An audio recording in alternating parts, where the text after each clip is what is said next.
Hola, Paco. Soy Rosa el pato. ¿Estás lista para aprender los colores? Hola, Rosa. Sí, estoy emocionado. Rojo y azul. Mira, Paco, manzanas rojas en el árbol.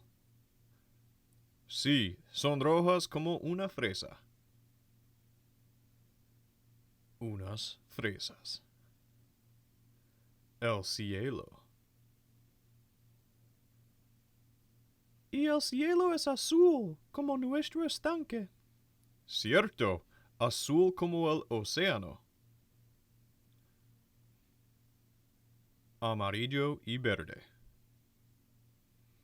Miramos estas flores, son amarillas como el sol. Y las hojas son verdes como el césped. Naranja y morado. Unas zanahorias. Estas zanahorias son naranjas, como una calabaza. Y estas uvas son moradas como una ciruela. Rosa y marrón. Unas flores. ¿Ves? Esas flores son rosadas como un flamenco. Y el suelo es marrón como la tierra. Juegos divertidos.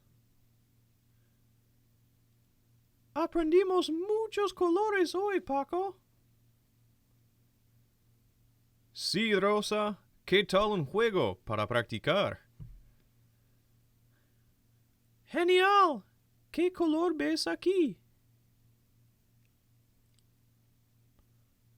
Unos pollitos.